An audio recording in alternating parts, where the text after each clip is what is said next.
Bueno, lo que vamos a hacer ahora, si quieren como un complemento de las clases anteriores y algunos de los que vendrán, es darle una mirada diferente al problema de la teoría de campo, viniendo desde, o sea, estudiándola como el límite de problemas que vienen de dinámica de partículas en la red.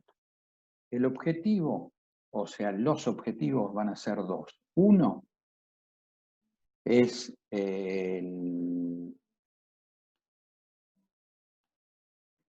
digamos, uno de los objetivos es, por un lado, sería la conexión, para los que hicieron el curso de materia condensada. Esto les va a resultar a lo mejor más interesante, pero esto es general. Entre un problema de materia condensada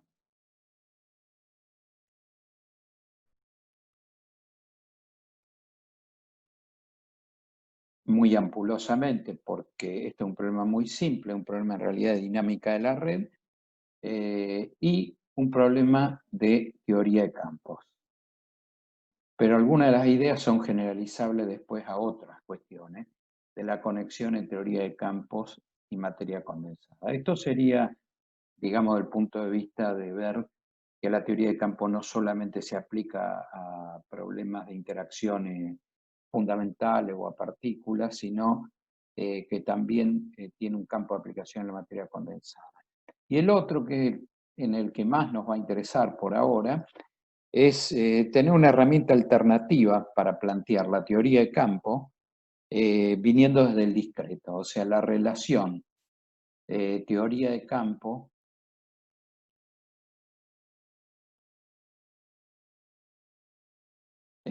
sistema discreto de partículas. Esto podría ser para los dos lados, o sea, sistemas discretos de partículas. Bueno, nos va a interesar esto porque nosotros tenemos una cierta experiencia con el estudio de la dinámica de un sistema de partículas, por ejemplo, en la mecánica o después en la mecánica cuántica, o sea, un sistema de partículas. Sabemos cómo cuantificar, por ejemplo, un sistema de partículas en interacción, y entonces nos va a resultar más fácil pensar el problema de la teoría de campo relacionándolo con esos problemas que ya sabemos. Entonces vamos a empezar con el problema unidimensional, 1D, de una cadena que en materia condensada se suele llamar cadena monoatómica. A los que no cursaron materia condensada, esta parte es completamente autocontenida.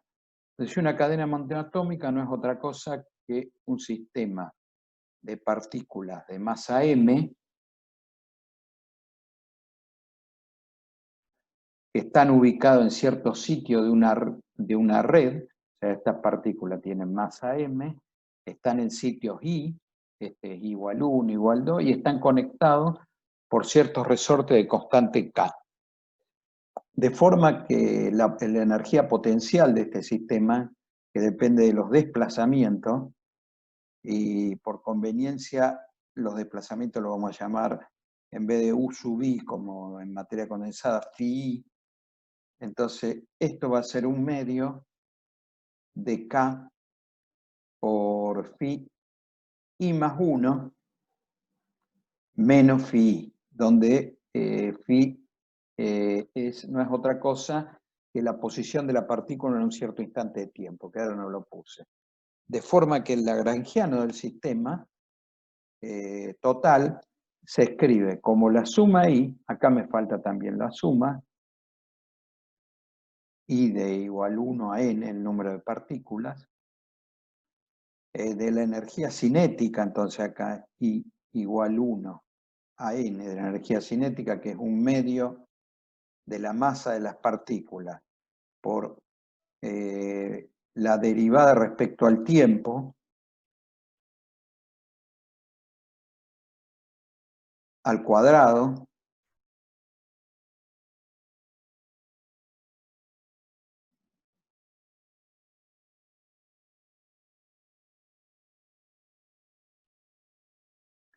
menos esa energía potencial que puse ahí arriba, que depende de la configuración de posiciones phi, ¿no? Bueno, entonces lo que nos va a interesar para hacer el pase de acá digamos, al continuo, en términos de materia condensada, es lo que solemos llamar el límite de larga longitud de onda. O sea, si las ondas que se van a mover en este discreto que ustedes ven acá,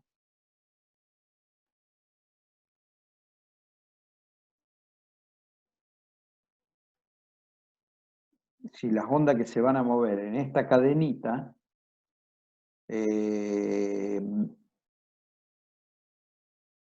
esta cadena que está acá, tienen una longitud de onda mucho más grande que la distancia entre las partículas, que la podríamos llamar la constante R. En ese caso, cuando yo paso de un sitio A a un sitio I más 1, los cambios de este phi son muy chicos y se va a poder pensar que esos sitios forman parte de un sistema continuo y que esto phi que está acá, entonces son campos continuos. O sea, matemáticamente voy a poder decir que cuando paso de un phi a un phi más 1, puedo pensar que ese i pasa a ser un índice continuo, entonces que phi en realidad es función de una variable x, que lo llamo, que va tomando sus valores en IA. A es la distancia, es la constante R, es la distancia acá entre partículas, y en un punto I más 1 no es otra cosa que el desarrollo de Taylor, porque es muy chiquitito a primer orden, de la derivada de phi respecto de x, calculado, por supuesto, en x igual y más a. Entonces, esto de alguna manera me permite el paso de estos índices discretos a estos índices de acá en el límite de larga longitud de onda, es donde esto es válido.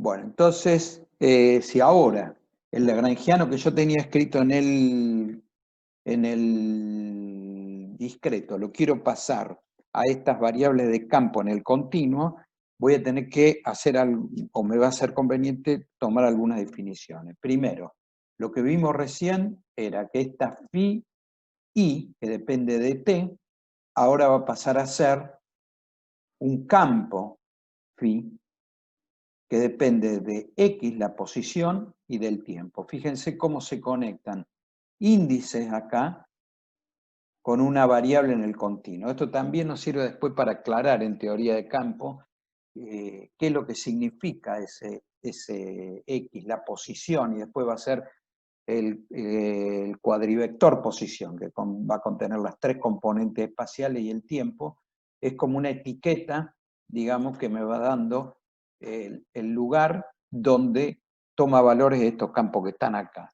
Por otro lado, un cambio, voy a definir una densidad que va a ser la masa por unidad de longitud. Y cuando yo tenga que pasar de sumas en el continuo, estas van a pasar a ser integral en el discreto y voy a tener que tener una cierta densidad. La densidad de longitud no es más que 1 sobre la constante R. Así que esta es la forma en la cual se transforma. Haciendo todo esto en el lagrangiano que había planteado recién, L queda igual a la integral diferencial x sobre a de ρ por a, esta es la masa, sobre 2, la derivada de phi, que ahora es el campo respecto del tiempo al cuadrado, menos un medio de k, ahora estoy poniendo un un A cuadrado acá que viene del desarrollo de Taylor que mostré antes al cuadrado, la derivada de phi respecto de x al cuadrado. Este es el término de la energía potencial que restaba el phi en una posición y en la posición contigua. Entonces, si yo ahora simplemente tomo que la tensión, porque este problema me va a llevar al problema de una cuerda, o sea, en el límite de largo de longitud de onda, la cadena de partículas discretas se transforma en una cuerda. Y entonces la tensión de la cuerda no va a ser otra cosa que la constante del resorte por A. Si quieren, piénsenlo en términos de unidades. K, la constante del resorte, tiene unidades de energía sobre longitud, o de fuerza por distancia de energía sobre longitud al cuadrado, multiplicado por A, es energía sobre longitud, que es la tensión. Bueno, eso, si quieren, mírenlo un poco en detalle. Y entonces, el lagrangiano anterior ahora se va a poder escribir, como ahora estamos en el continuo, como la integral diferencial x, diferencial t,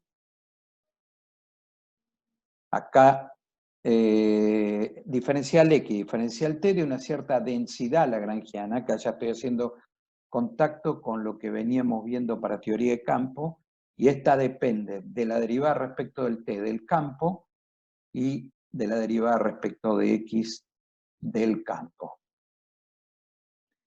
Y esto, si ustedes lo miran, coincide con el resultado 1.32 del libro Quantum Field Theory for a Gifted Amateur, y es el lagrangiano y la densidad lagrangiana para una cuerda,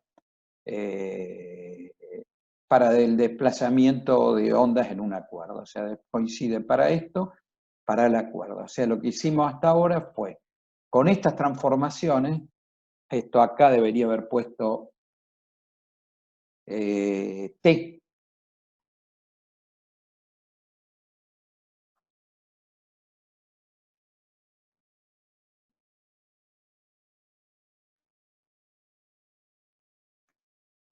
y acá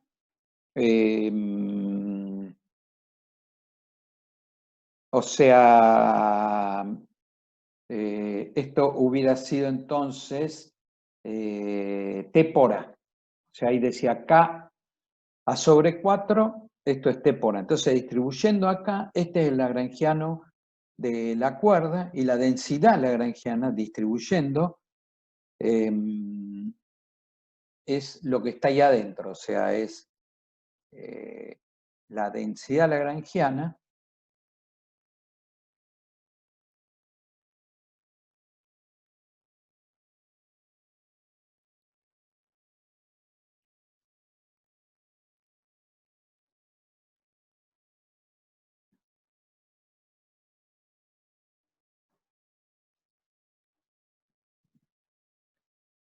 es ρ sobre 2, derivada, esto es simplemente distribuir ahí arriba, pero para tenerlo escrito explícitamente, esto que está acá, menos un medio, o si no, acá directamente tau, que es la tensión, derivada phi x al cuadrado. Y esto no es otra cosa que la densidad lagrangiana para la propagación de una onda en una cuerda. Y eso es lo que pueden ver en 1.32. Se puede deducir directamente del continuo. Está en un ejercicio que yo se los marqué en como ejercicio de los ítems anteriores. Bueno, todo esto es simplemente mostrar que el problema de la vibración de partículas en una cadena, en el límite de larga longitud de onda, coincide con el desplazamiento de una onda en una cuerda. Y para hacer un contacto directo con lo que venimos viendo de teoría de campo y de Klein-Gordon, etcétera, etcétera, nos falta simplemente ahora hacer un cambio de, de variables, digamos, de unidades. Entonces, si ahora estos campos phi, que son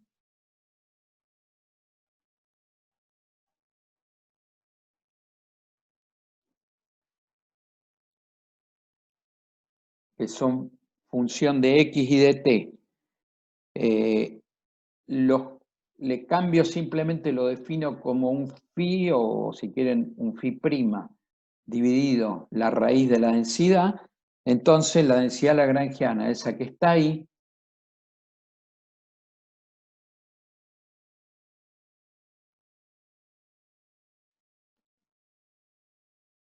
pasa ahora a ser, o sea, si esta, ahora, con ese cambio de variable, esta densidad lagrangiana pasa a ser esta que voy a escribir ahora, la derivada phi t, donde absorbo para que no me quede ese rho dando vuelta, y ahora me va a aparecer acá menos un medio b cuadrado, donde b es la velocidad de propagación de las ondas en el medio, y cuando haga contacto con lo que veníamos viendo, es el equivalente a la velocidad de la luz si yo venía de un problema digamos, en un problema de teoría de campo. Entonces, B no es otra cosa que la raíz, para el caso de la cuerda, la raíz de la tensión sobre la densidad, que en términos de lo que de los parámetros de la cuerda, esto era,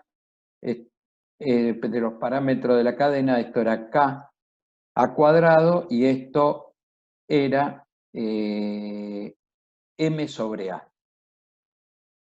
Entonces, lo que vimos recién es, si ustedes simplemente cambian B por C, la densidad lagrangiana que escribimos recién no es otra cosa que la densidad lagrangiana del campo de Klein-Gordon en el caso de una dimensión. O sea, si la acción que escribimos recién no es otra cosa, se puede escribir ahora, como esto capaz les aparezca un poco exagerado, pero cuando uno generaliza a más dimensiones,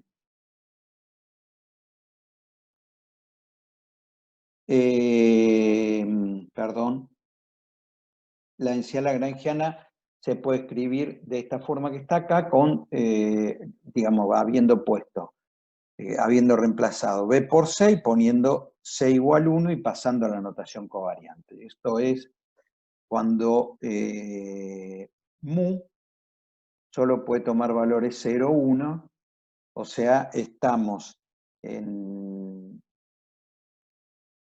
D dimensiones igual 1, y lo que se suele llamar la dimensión espacio-temporal igual a 1 más 1.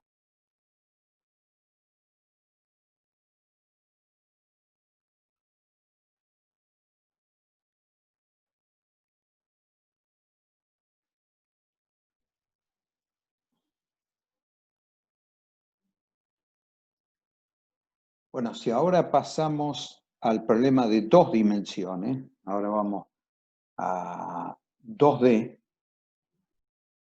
la generalización de ese problema desde el punto de vista del discreto, o si quieren, de la dinámica de la red de un sólido, sería tener ahora un problema de dos dimensiones, un sólido de dos dimensiones que después se va a convertir en una membrana, donde tengo un conjunto de partículas ahora en una red cuadrada, cada una de ellas conectada por resorte con las vecinas,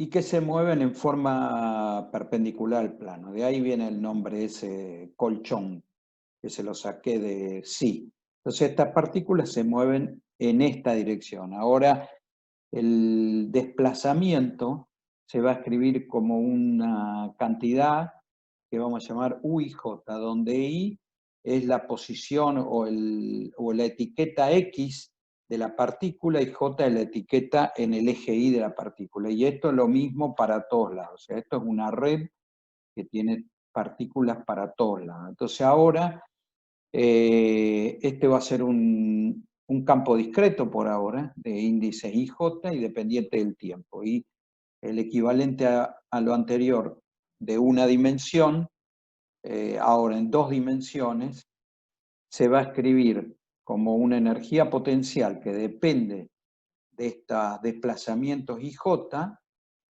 y va a ser un medio de K, donde K es la constante transversal de esos resortes.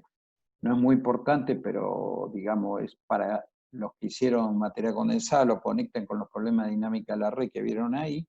Y esto se escribe como phi IJ menos I, phi I más 1,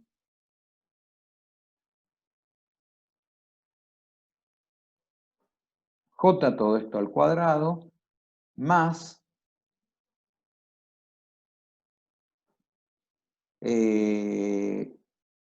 phi I J menos phi I J más 1. O sea, acá lo que estoy tomando en cuenta es la contribución a la energía potencial de los resortes en esta dirección.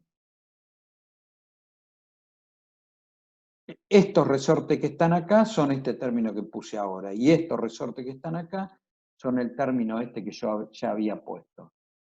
Entonces, esa va a ser energía potencial, y por una cuestión de generalidad importante para lo que hagamos después en la parte de teoría de campo, podría haber aplicado en cada punto un potencial, pongámosle un potencial externo que yo voy a llamar B phi de I. Es como que hubiera un sustrato, algo que haga que cuando estas partículas están acá se muevan,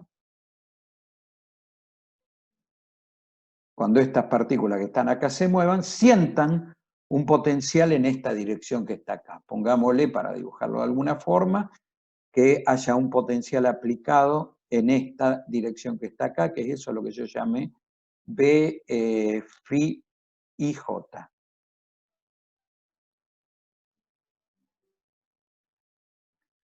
Bien, entonces esto sería el potencial. Tiene una parte armónica y una parte eventualmente que podría tener contribuciones no armónicas. Entonces, el pase al continuo de esta energía potencial acá y del lagrangiano se lo dejo como ejercicio de generalización de lo anterior. Entonces, el ejercicio correspondiente sería, tomando ahora como velocidad igual a la raíz de K, la constante de resorte, sobre ρ, donde ρ es la densidad de masa de estas masas que están acá. O sea, eventualmente ρ es m ρ, es la masa de cada una de esas partículas sobre a cuadrado, y a es la constante de r en estas direcciones, tomando eso como morro y definiendo unos nuevos campos phi, como los phi que están allá. O sea, pasando de los campos phi y j de t.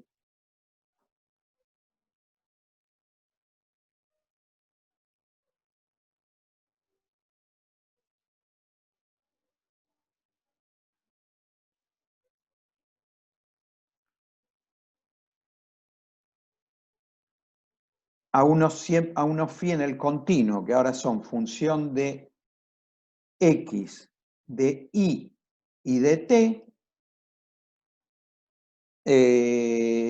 igual que antes ahora, para poder absorber todas las constantes. A esto lo divido por ρ, Entonces, demostrar, ejercicio sería demostrar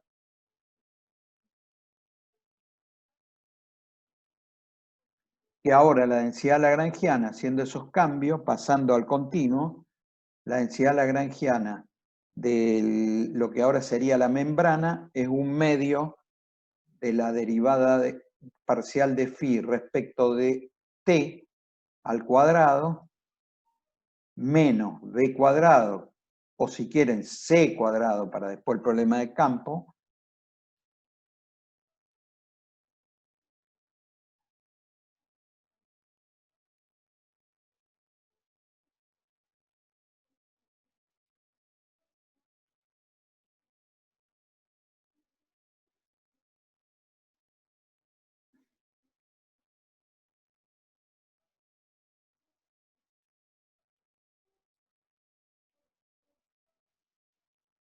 más acá la derivada de phi respecto de i al cuadrado, y esto eventualmente menos el potencial aplicado en cada sitio. Entonces, si ahora, bueno, acá quiero decir que ese B se puede escribir como C ahí, ¿no? Al decir eso, es un nombre. Entonces ahora, poniendo C igual a 1 y usando la notación covariante, les pido que también muestren que esto es un medio, es una generalización de lo anterior a dos dimensiones. Ahora mu puede tomar los índices 0, 1 y 2, a b de phi, y eventualmente este mu, que ahora puede valer 0, 1 o 2, es generalizable a d dimensiones. Entonces generalizo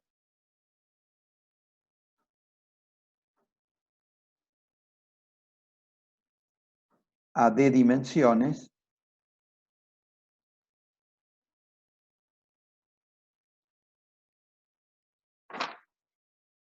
desarrollo b de phi. Tengo el término armónico que lo llamo, ustedes ya van a ver directamente por qué, un medio de m cuadrado al coeficiente del término armónico, así, y tengo los términos anarmónicos. El primer término sería el término cúbico, que eventualmente este término se va, si yo le pido a esto que tenga simetría de inversión, o sea, si cuando cambio phi por menos phi, el potencial no cambia, este término de acá no está. Entonces, si tiene simetría de inversión, ese término lo tiro. Y finalmente, puede haber más, pero yo me voy a quedar hasta acá.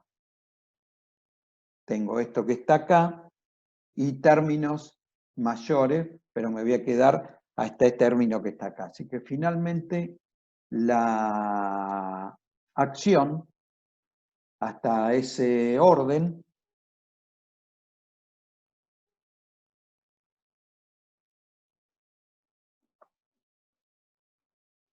la acción del campo llevado al continuo en el número de dimensiones que yo quiera se va a escribir como la integral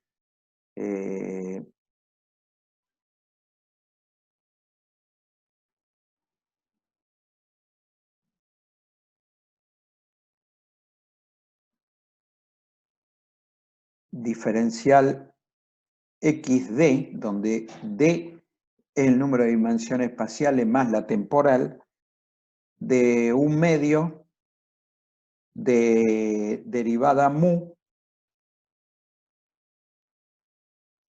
derivada mu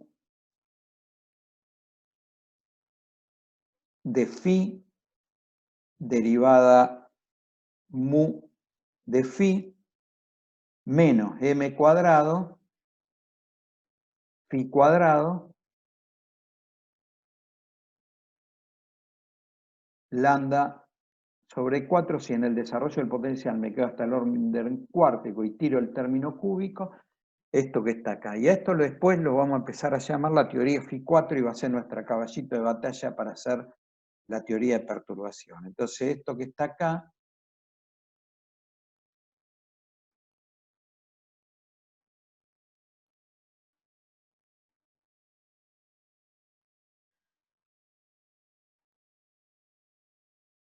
es lo que vamos a llamar teoría Phi4, y entonces lo que aprendimos en este complemento, en esta clase, es que empezando de un problema de dinámica de la red de materia condensada o de oscilaciones pequeñas de un sistema de partículas discreto en el límite de la longitud de onda, vamos a parar a una teoría de campo, que es la teoría de campo de Klein-Gordon, que habíamos formulado previamente simplemente basado en simetría o basado en que las ecuaciones de Lagrange den la ecuación de Klein-Gordon, y las equivalencias que tenemos, porque ahora nos va a interesar ir desde el continuo al discreto o desde el discreto al continuo. Las equivalencias que vamos a tener son que cuando tengamos digamos, un conjunto discreto de partículas dado por un índice, por índices IJ, y eventualmente en tres dimensiones acá podríamos tener una K, esto va a pasar, ya sea para un lado o para el otro, a escribirse como una phi de x mu, donde los índices espaciales van a ser el pase al continuo de esto que están acá. Estos van a ir a parar a los xy de acá, con i igual 1, 2 y 3. Y el tiempo va a ser la componente 0 de el cuadrivector, o sea, este t va a ser la componente 0. Eso nos va a permitir ir de uno a otro, o sea, de alguna manera los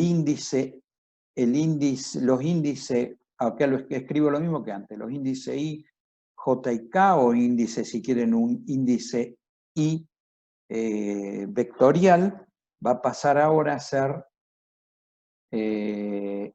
los X y 1, 2 y 3, el tiempo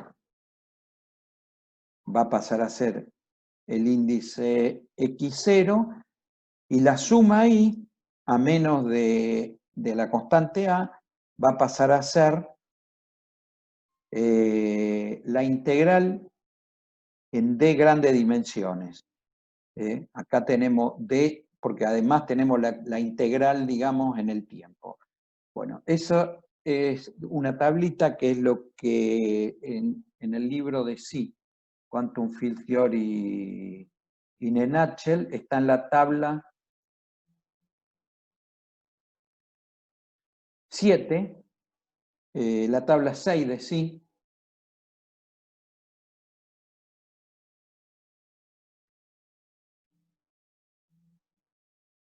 y que nos va a servir en lo subsiguiente para ir de teorías de campo a teoría en la red o viceversa.